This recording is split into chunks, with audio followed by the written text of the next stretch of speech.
Welcome to this tutorial on creating a sparkle brush.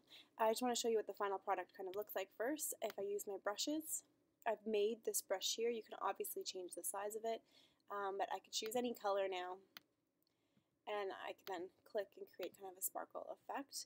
Now, obviously, you'd want to make it blend within the same color family if you're making sparkles, so you're going to want to do something a little more similar to kind of create that sparkle sheen. But now this is kind of what the final product looks like, is the brush, which will add the sparkles. But to get to the brush, you actually need to create this first diagram. So we're going to create this together. So this is our brush that will be the final product, which we'll save as a brush and then be able to use once we have it saved. So before we do that, we're going to go to File, New, and just make a new document. The size really isn't that picky. It doesn't really matter so much because you're just creating a square template. Then what I want you to do is create a new layer and make a black box to go over the whole layer. So I'm going to grab my box tool, I made it black, and then I have a black layer. This will allow me to then make the white lines on the on top of it. Now I know when you looked at this looked black then white. We're going to design this white, this black, and invert it at the end. So I have the first point is to make your first line that goes up and down. You're going to select your brush tool. I'm just going to move this down.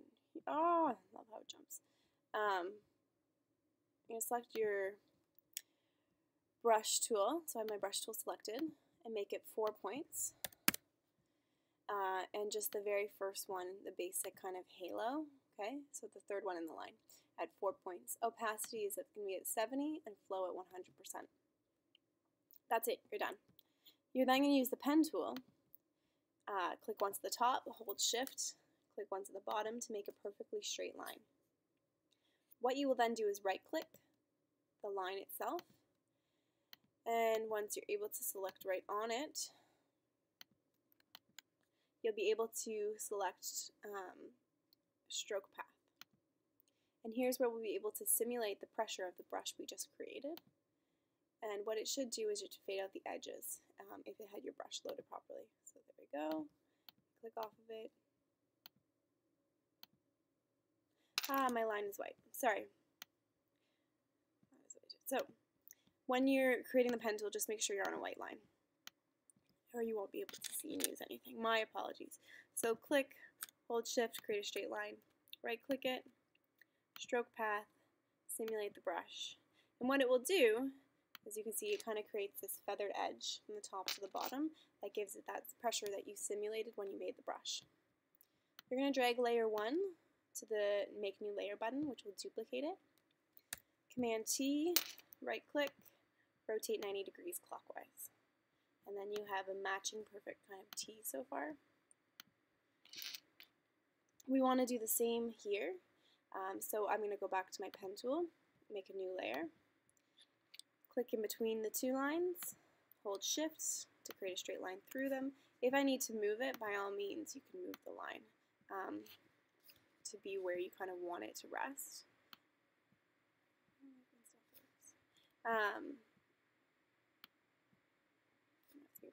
What you're going to do there, though, after that is you're still going to do the same thing. You're going to right click,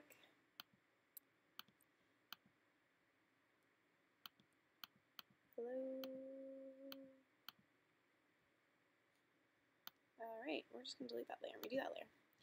So, pen tool, click, hold shift, click, I have my line, right click, stroke path, brush pressure applied, okay. And then if you need to move it, you're able to move the file, just like so. Click off it, you should see it. Now if I'd like to duplicate that same deal, I can grab layer 2, duplicate it, Command C, and rotate it to be kind of symmetrical on the other side. And then again, if it needs to move any pieces, you can move any pieces just by selecting it and using the arrow tab to have it perfect. The next thing you want to do is create kind of a feathered halo around the whole thing. So I'm going to make a new layer, put it at the very top, go to my brush palette, select 200, and make sure that it still has the haloed edge. And I want to kind of see how it goes around the whole circle, and it shows me when it's right in key. You see it's not an outline circle, but when I'm right on top, it should go that outline. If I click once, I get that kind of nice feathered glow over the whole thing. Then what you're going to do is hold Shift and click from the top layer to the bottom, not including the background. Right click and merge the layers together. Then you're going to go to Image, Adjustments, Invert. And it switches the black from the white. The next thing we would like to do is edit, define brush preset. We call it Sparkle Brush. And now if I see there's my sparkle brush already loaded in my template, so if I go to a new document like I have here, again, you just go and click and you'll get your sparkles just from that brush you made right here. I hope that helps.